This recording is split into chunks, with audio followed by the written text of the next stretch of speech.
करीब 600 करोड़ के बजट वाली फिल्म कल्कि 2898 एडी 27 जून 2024 को सिनेमाघरों में रिलीज हो चुकी है। डायरेक्टर नाग अश्विन की इस फिल्म में प्रभास के अलावा दीपिका पादुकोण, अमिताभ बच्चन और कमल हासन भी हैं। ये फिल्म हिंदू माइथोलॉजी और साइंस फिक्शन का कॉम्बिनेशन है। इसकी कहानी भगवान विष्णु के 10वें अवतार कल्कि पर बेस्ड है। फिल्म में 6000 सालों का समय दिखाया गया है। फिल्म की कहानी महाभारत काल से शुरू होती है और साल 2898 पर खत्म होगी। अभी चल रहा है 2024, मतलब कल्कि 2898 एडी फिल्म में आज से 874 साल आगे का समय दिखाया गया है। कल्कि फिल्म रिलीज होने से पहले हर कोई प्रभास की बात कर रहा था, लेकिन फिल्म रिलीज होने के बाद पता चला कि ये प्रभास की नहीं बल्कि अमिताभ बच्चन की फिल्म है। फैंस के साथ क्रिटिक भी फिल्म देखने के बाद अमिताभ बच्चन की तारीफ करते दिख रहे हैं। इस फिल्म में 81 साल के अमिताभ बच्चन बाहुबली प्रभास पर भारी पड़े हैं। इस फिल्म में अमिताभ बच्चन ने अश्वत्थामा का रोल किया है।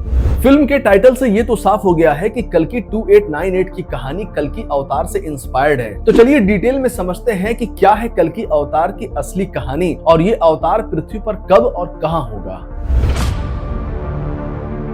श्रीमद् भागवत, जिसे भागवत पुराण भी कहा जाता है, यह हिंदू धर्म की सबसे पवित्र पुस्तक है और महान पुराणों में से एक है। इस पुराण में भगवान के 22 अवतारों के बारे में डिटेल में बताया गया है, जिनमें से 10 मुख्य अवतार हैं: मत्स्य, कुर्मु, वराह, नरसिंह, वामन, परशुराम, राम, कृष्ण, बुद्ध और आखिर में 10वां अवतार है कल्कि अवतार। भगवान विष्णु के 10वें अवतार को कल्कि अवतार के रूप में जाना जाता है। अभी तक ये अवतार हुआ नहीं है, लेकिन ऐसा माना जाता है कि जब दुनिया में पाप और अत्याचार अपने चरम पर होगा, तब पापियों का अंत करने के लिए भगवान विष्णु कल्कि अवतार में प्रकट होंगे। उसके बाद वे पूरी दुनिया में पाप का अंत करके धरती पर सतयुग की नींव रखेंगे। चलिए आपको यह भी बता दूं कि सतयुग और कलयुग क्या है। देखिए, हिंदू शास्त्रों में 4 युगों के बारे में बताया गया है: सतयुग, त्रेता युग, द्वापर युग और कलयुग।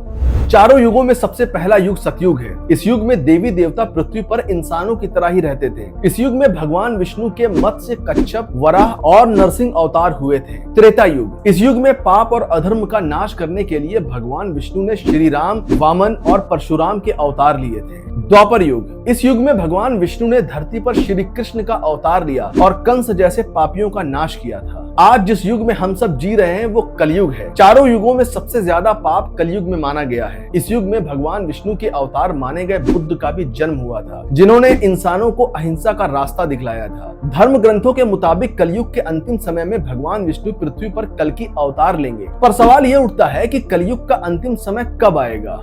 देखिए, धर्म ग्रंथों के अनुसार पृथ्वी पर कलयुग का इतिहास 4,32,000 सालों का होगा। इस युग की शुरुआत लगभग 5124 साल पहले हुई थी। इसका मतलब कलयुग को खत्म होने में अभी 4,26,876 साल बाकी हैं। कलयुग का अभी पहला स्टेज चल रहा है। इस युग के चौथे और आखिरी स्टेज में भगवान विष्णु कल्कि अवतार लेंगे।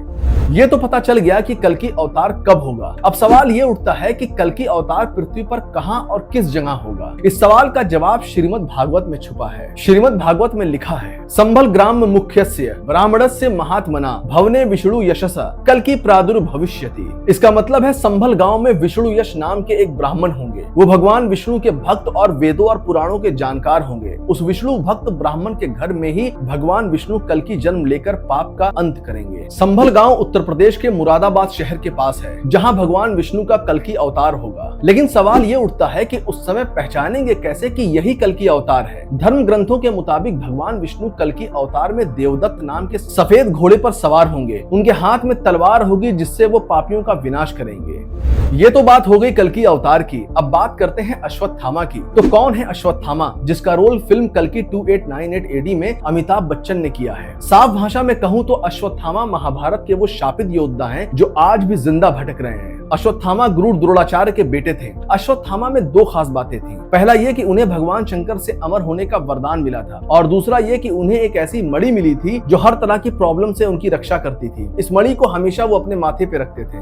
महाभारत की लड़ाई में पांडवों ने धोखे से अश्वत्थामा के पिता गुरु द्रोणाचार्य की हत्या कर दी थी। जब अश्वत्थामा को पता चला कि पांडवों ने उनके पिता की हत्या कर दी, तब गुस्से में पागल होकर अश्वत्थामा ने रात के समय पांडवों के पंडाल अस्पताल में आग लगा दी जहां वो सोते थे। लेकिन उस रात वहां पांडव नहीं बल्कि उनके पुत्र सो रहे थे। कहते हैं इस कांड के बाद पांडवों ने अश्वत्थामा को पकड़ लिया और उनके माथे पे लगी मणि निकाल लिया और उसी समय कृष्ण ने अश्वत्थामा को श्राप दिया कि अब तुम इसी हालत में पूरी जिंदगी तड़पते हुए काटोगे और कभी नहीं मरोगे। तब से अश्वत्थामा के बारे में कहा जाता है कि वो आज भी जिंदा हैं और जंगलों में भटक रहे हैं।